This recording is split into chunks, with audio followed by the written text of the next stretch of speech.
जय गुरु जी, शुक्राना गुरु जी। संगत जी, आज के सत्संग में हम जानेंगे कि किस तरह से परमहंस जी को पूर्व ज्ञान हो जाता है और वो किस तरह से अपने भाई की मृत्यु का पहले से आभास कर लेते हैं और किस तरह से वो अपनी बहन नलिनी की मदद करते हैं।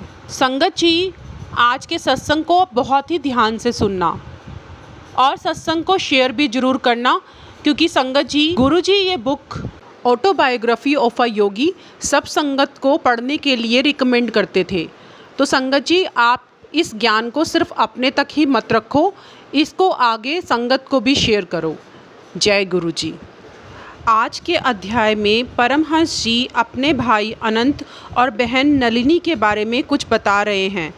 वो बता रहे हैं कि किस तरह से उनको पता चल गया था कि उनके भाई अनंत कर्मों का पूरा भोग चुके हैं, अब वो अधिक दिन तक जीवित नहीं रह सकेंगे। जब एक बार वो गहरे ध्यान में बैठे हुए थे तो उनको ये शब्द उभर कर आए कि अब ऐसा होने वाला है।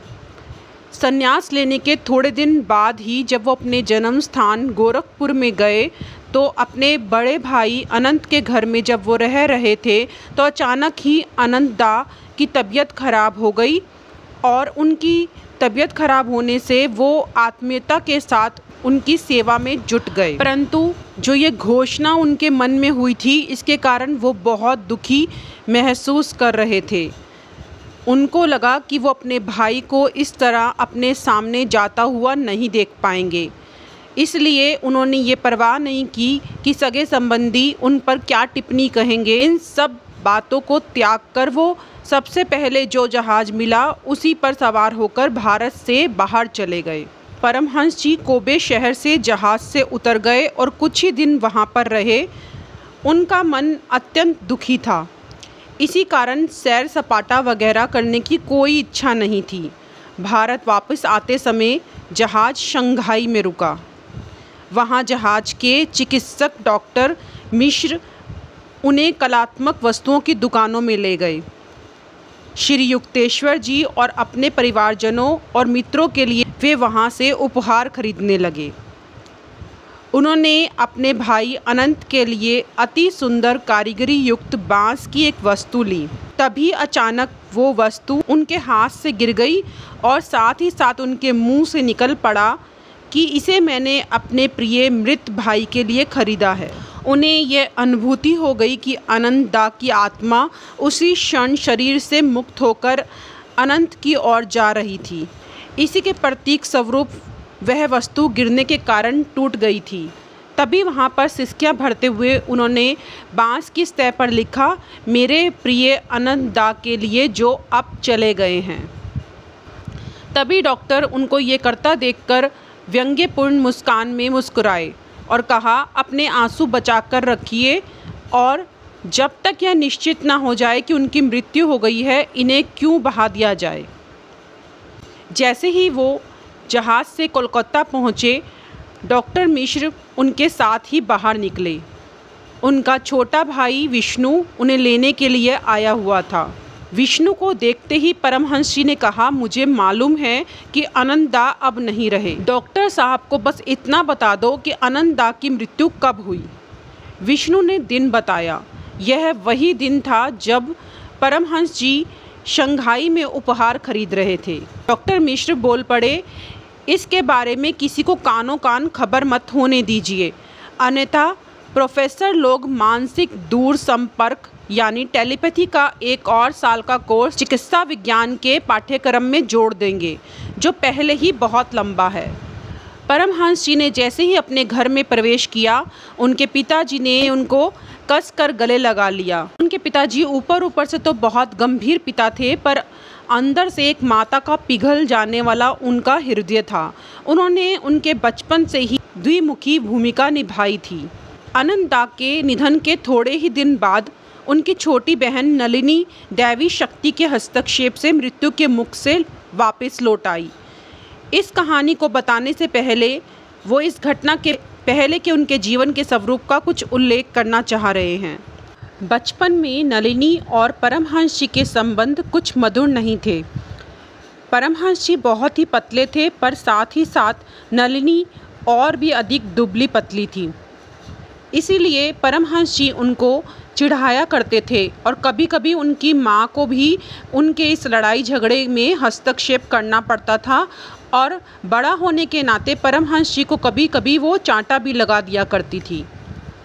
स्कूल की पढ़ाई ख़त्म हो जाने के बाद नलिनी की सगाई कोलकाता के ही एक अच्छे स्वभाव के युवा चिकित्सक डॉक्टर पंचानन बोस के साथ हो गई। उनका विवाह रीति रिवाज के साथ हुआ। विवाह के दिन रात को कोलकाता के घर की बैठक में हंसी मजाक चल रहा था। तभी परमहंस जी अपने नए बहनोई के तकिए के पीछे जाकर बैठ गए और मैत्रीपूर्ण भाव के साथ मुस्कुराने लगे। उन्होंने विवाह के पूर्व नलिनी को कभी नहीं देखा था। परमहंस जी की सहानुभूति को भांपकर डॉक्टर बोस ने संकोचपूर्वक नलिनी की ओर इशारा करके परमहंस जी के कान में कहा, यह क्या है? तो परमहंस जी ने कहा, क्यों डॉक्टर, यह आपकी जांच परीक्षण के लिए कंकाल है।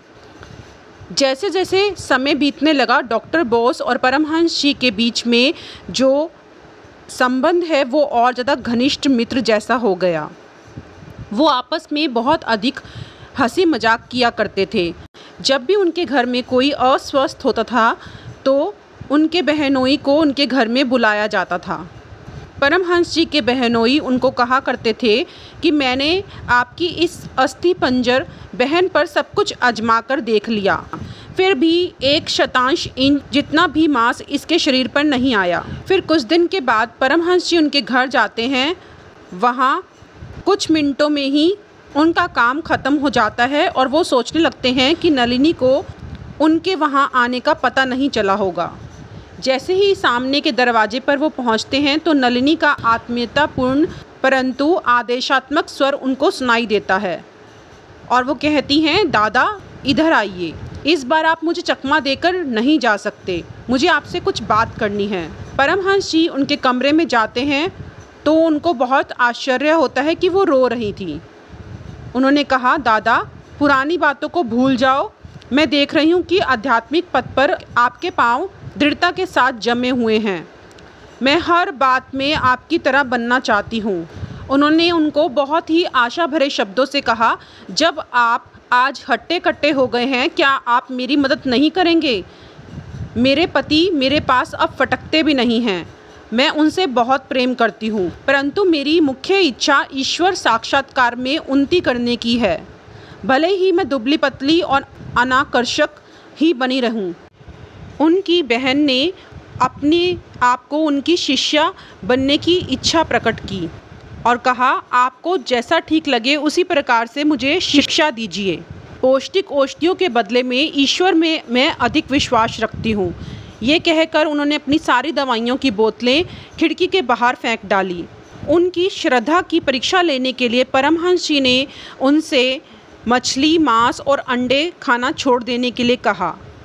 कई महीनों तक जब नलिनी उनके बताए विभिन्न नियमों का कठोर पालन करती रहीं और अनेक मुश्किलों के आने पर भी शाकाहारी बनी रही, तब एक दिन परमहंस जी उसके घर पहुंच जाते हैं और कहते हैं, बहना तुमने पूर्ण अंतःकरण के साथ आध्यात्मिक नियमों का पालन किया है, अब उसका फल मिलने का समय आ गया है। शरारत भरी मुस्कान के साथ में परमहंस जी आगे कहते हैं, तुम कितनी मोटी बनना चाहती हो? हमारी चाची जितनी, जो फर्शों से अपने पाँव नहीं देख पाई हैं। उनकी बहन उनसे कहती है, नहीं, पर मैं तुम्हारे जितनी ही हट्टी कट्टी बनना चाहती हूँ। परमहंस जी ने उन्हें कहा, ईश्वर की कृपा से मैं जैसे हमेशा सत्य ही बोलता आया हूँ, वैसे ही मैं अब भी सत्य ही बोल रहा हूँ। ईश्वर कृपा से आज से ही तुम्हारे शरीर में परिवर्तन शुरू हो जाएगा। 1 महीने में तुम्हारा वजन मेरे वजन जितना ही हो जाएगा। परमहंस जी के इन शब्दों की पूरी तरीके से पूर्ति हुई। 30 दिन में नलिनी का वजन परमहंस जी के वजन जितना हो गया। इस नए रूप में उनकी बहन बहुत ज़्यादा सुंदर लग रही थी। उनका वैवाहिक जीवन दोबारा सुखी हो गया। परमहंस जी जापान से लौटकर आते हैं तो उनकी अनुपस्थिति में नलिनी टाइफाइड ज्वर से बीमार हो गई थी। उनके पति ने उनको बताया कि जब वो बीमार थी तब वो बार बार कह रही थी कि यदि मुकुंद दादा यहाँ होते तो उनकी ये दशा नहीं होती। परमहंस जी की आंखें भर आई जब उन्होंने ये शब्द सुने। तब उनके बहनोई ने उनको बताया कि दूसरे डॉक्टर लोगों को और मुझे भी आशा की कोई किरण नज़र नहीं आती। इतने लंबे समय तक टाइफाइड से जूझने के बाद अब उसे आम रक्त की पेचिश शुरू हो गई है। नलिनी फिर दोबारा बहुत ज़्यादा दुबली प्रतीत हो रही थी। परमहंस जी अपनी प्रार्थनाओं से आकाश और पाताल तक को हिला देते हैं। परमहंस जी पूर्ण सहयोग देने वाली एक एंग्लो इंडियन नर्स को नियुक्त करके अपनी बहन पर रोग मुक्ति की योग्य पद्धतियों का प्रयोग करने लगे। आम रक्त की पेचिश बंद हो गई, परंतु डॉक्टर बोस विषमता में सिर हिलाते हुए बोले, अब बाहर निकलने के लिए इसके शरीर में खून ही नहीं बचा है। परमहंस जी ने दृढ़ता के साथ कहा, वह ठीक हो जाएगी, 7 दिन में उसका बुखार चला जाएगा।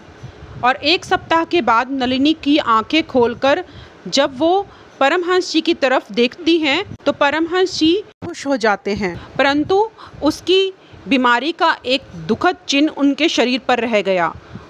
उनके दोनों पैरों में पक्षाघात हो गया। भारतीय और विलायती डॉक्टरों ने उसे असाध्य विकलांग घोषित कर दिया। उसके जीवन की रक्षा के लिए परमहंस जी ने प्रार्थना के द्वारा जो अविरत युद्ध छेड़ रखा था उससे अब वो थक गए थे। श्री युक्तेश्वर जी की सहायता लेने के लिए अब वो श्री रामपुर गए और अपने गुरु से सब कुछ बता दिया। 1 महीने में तुम्हारी बहन के पैर ठीक हो जाएंगे, उनके गुरु ने उनको कहा। उसे अपनी त्वचा का स्पर्श करते हुए 2 कैरेट का एक छिद्र विहीन मोती पहनने को कहो, जो एक बंध में दोनों ओर से आंकड़ों में जड़ा हो। परमहंस जी ने आनंद के साथ राहत की सांस ली और अपने गुरु को प्रणाम किया और कहा, गुरुदेव आप सिद्ध पुरुष हैं, आपके मुंह से निकला हुआ यह वचन ही पर्याप्त है कि वह ठीक हो जाएगी, परंतु आप यदि कहते हैं तो मैं तुरंत उसके लिए एक मोती ले आता हूँ। उनके गुरु ने कहा, हाँ अवश्य ही ऐसा करो। फिर उन्होंने नलिनी की शारीरिक और मानसिक विशेषताओं का सविस्तार वर्णन कर दिया। परमहंस जी ने अपने गुरुदेव से पूछा कि क्या यह ज्योतिषी विश्लेषण है? आपको तो उसका जन्मकाल या जन्मदिन भी मालूम नहीं है। श्री युक्तेश्वर जी मुस्कुराए। एक गहनतर ज्योतिष भी है जो पंचांगों और घड़ियों के प्रमाणों पर निर्भर नहीं करता। उन्होंने कहा कि प्रत्येक मनुष्य विधाता या विराट पुरुष का एक हिस्सा है। उसका जैसा स्थूल शरीर होता है वैसे ही एक सूक्ष्म शरीर भी होता है।